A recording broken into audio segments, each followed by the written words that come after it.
Salut, c'est... Ça en général, c'est pas bon signe.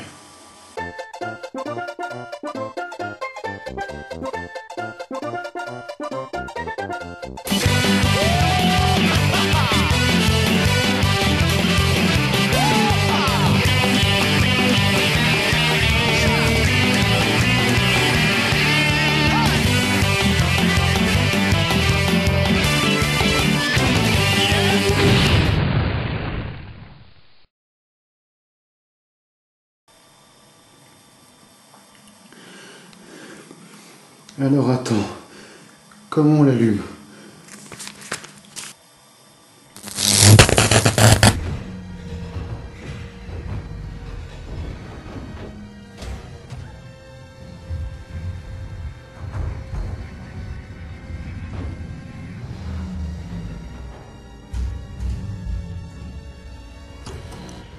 Trouvez-moi vite qui a fait ça.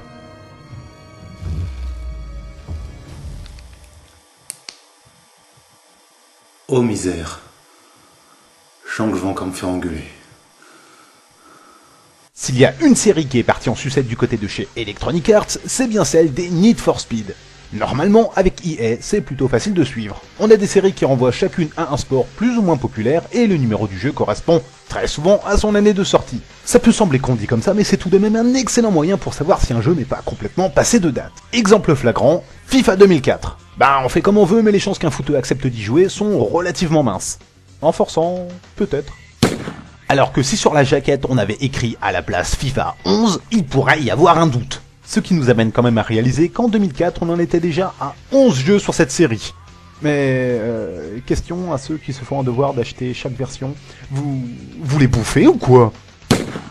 Pour en revenir à Need for Speed, c'est un peu plus compliqué parce que si la série Gran Turismo s'est permise de rester à peu près similaire sur la forme d'un épisode à l'autre, pour Need for Speed, les choses n'ont pas été si simples. On ne sait plus trop si c'est parce que la série ne savait pas où elle allait, mais elle s'est tout de même essayée à pas mal de genres depuis sa création en 1994.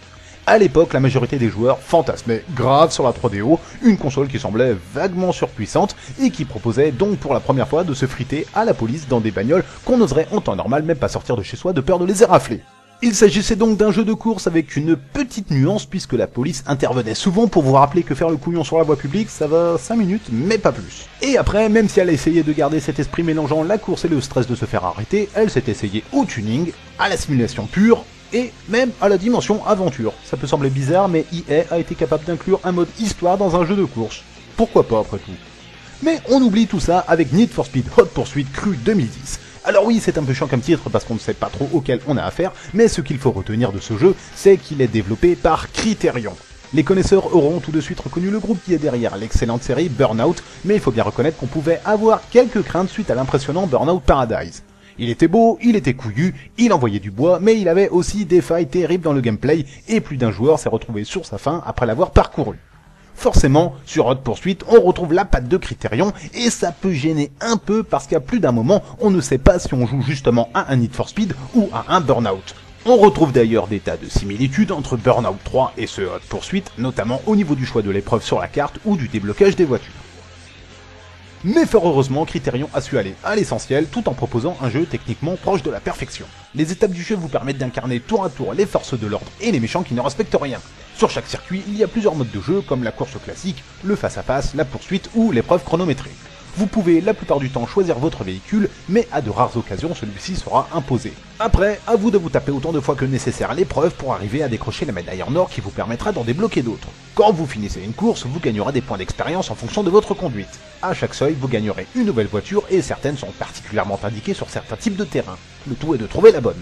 Globalement, la jouabilité ne vous posera pas de problème. Elle oscille brillamment entre la simulation et l'arcade avec des distances de freinage à prendre en considération et les drifts qui vous rendront compte de bonheur quand vous arriverez à bien les placer. En plus de tout le déluge de satisfaction apporté par la prise en main nickel et par la réalisation impeccable, le jeu se paye le luxe de prolonger sa durée de vie grâce à un mode en ligne plus que complet. Entre les parties à plusieurs et la possibilité de comparer ses temps à l'échelle planétaire, le challenge n'est pas prêt de tomber à plat.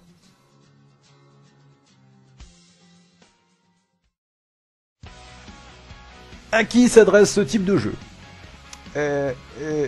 Bizarrement, les NFS semblent s'adresser en priorité aux gonzesses qui aiment s'habiller en fonction des dernières tendances. On l'aurait pas cru, mais bon. Ceci étant dit, les gros gamers ne pourront qu'être réjouis de découvrir un jeu non seulement incroyablement bien foutu, mais en plus très bien fourni en détails et renseignements divers. Chaque voiture a droit à une description complète. On ne peut plus les paramétrer à tout va, mais ça permet de se concentrer sur l'essentiel, à savoir la course, le fun et les mini-jupes. Oui bon ça va, on a compris hein. Les courses sont ponctuées de tas de petits effets qui les rendent vraiment spectaculaires. Et histoire d'enfoncer le clou, il est même possible d'utiliser des armes sur certaines épreuves. Les courses les plus intéressantes sont forcément celles qui mettent en concurrence les deux forces opposées, mais la marge de progression est telle que même sur les autres épreuves, on se surprendra à chaque fois à vouloir péter un meilleur temps. Si la configuration de base ne vous convient pas, libre à vous de la changer. Après, chaque voiture réagit d'une façon différente, donc ce sera au pilote de choisir celle qui lui convient le mieux. Et là, punaise, y a le choix. Que vous y alliez comme un bourrin en prenant chaque raccourci ou que vous préfériez vous la jouer en finesse, l'approche du jeu ne sera pas la même. Après, tout se situe au niveau de la gestion du boost et de votre capacité à savoir quand vous allez trop vite. Vouloir prendre un virage à fond la caisse n'est vraiment pas une bonne idée, mais sitôt qu'on a compris cette petite nuance, le jeu se révèle non seulement technique, mais en plus plaisant. On est loin des simulations qui ne pardonnent pas la moindre erreur. Ok, se prendre une autre bagnole en pleine gueule n'est pas ce qui est le plus indiqué pour remporter la victoire, mais ça ne veut pas dire pour autant que les dés sont jetés. Alors on s'accroche, on lit les indices donnés par la console, et on anticipe les virages. La clé de la réussite tient tout simplement à ça. Comme dit précédemment, le jeu propose un mode en ligne qui risque de vous faire oublier la notion du temps. La compétition y est acharnée puisque les joueurs qui y traînent sont dans l'ensemble très bons. Ceci étant dit, même en jouant tout seul, il y a moyen de s'éclater comme un malade.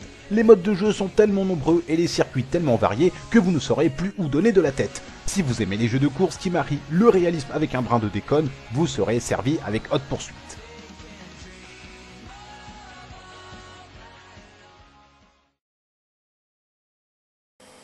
C'est la première fois que je teste un jeu HD, donc il y a un défaut que je ne pouvais pas laisser passer. Je me sers de ce test pour l'évoquer, mais il n'est pas lié à ce jeu en particulier. Puis d'un côté ça m'arrange parce que je lui avais pas trouvé trois vrais défauts. Ah ça c'est sûr, quand on passe de Rad Racer à Need for Speed Hot Pursuit, ça fait un léger choc. Oui, alors on remarque effectivement tout de suite que la manette PlayStation 3 a beaucoup plus de boutons que la manette Nintendo, et qu'elle n'a pas de fil. Mais pour pleinement profiter du jeu, un écran HD est indispensable. Pour s'en convaincre, faisons un petit test. Comment tu fais pour filmer ta caméra? Il y a deux possibilités. Soit je place des miroirs de façon astucieuse pour que la caméra se filme elle-même, soit j'ai deux caméras. Ah ouais, mais attends là, comment tu fais pour filmer les deux en même temps? T'es qui toi, ou juste? À droite, on voit le jeu sur une télé normale et à gauche, on le voit sur un écran HD.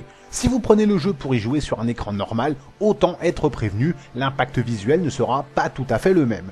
Lire les instructions ne sera pas évident, forcément on perd en finesse et si on veut être méchant à ce compte-là, autant rester sur sa PlayStation 2. Bon, c'est un peu exagéré, mais il faut vraiment savoir que pour pleinement profiter de l'expérience, le passage à la HD est obligatoire.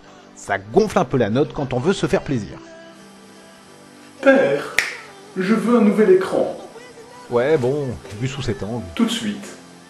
Ben, on peut se foutre de sa gueule, mais Rad Racer, lui, il passe sur tous les écrans. Et ouais. Alors là, c'est super conceptuel. En fait, si on prend en compte l'évolution graphique et qu'on la compare avec l'évolution de la qualité sonore, on réalise que très tôt, le support CD a permis d'avoir non seulement des bruitages de folie, mais aussi des vraies musiques autrement plus sympathiques que l'espèce de brouhaha servi avant par les cartouches.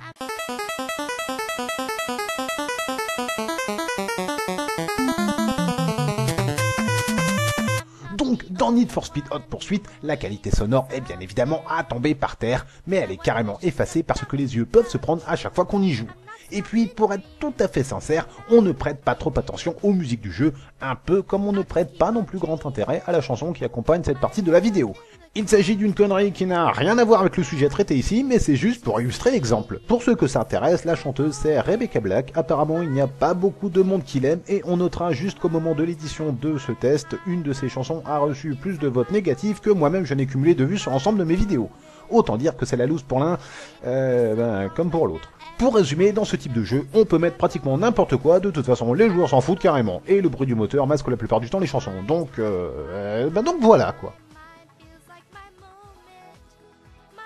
Il faut le dire, quand on est tout seul sur la piste à se battre contre le chrono, c'est un peu chiant. Et il y a quand même pas mal d'épreuves comme ça. Ça, c'est nul.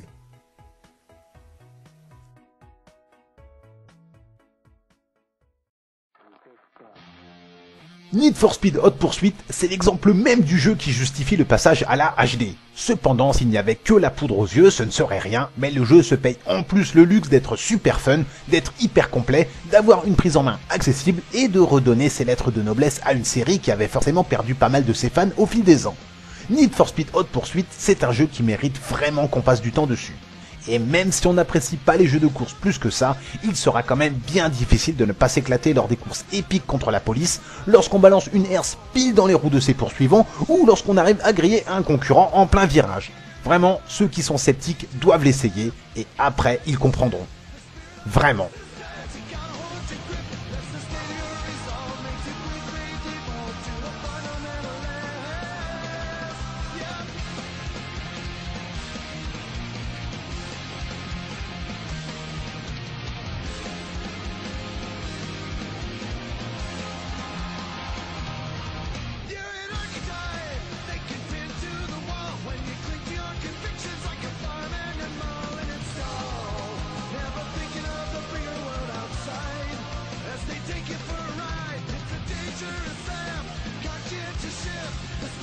Et les mecs, la cravate avec les petits hippopotames.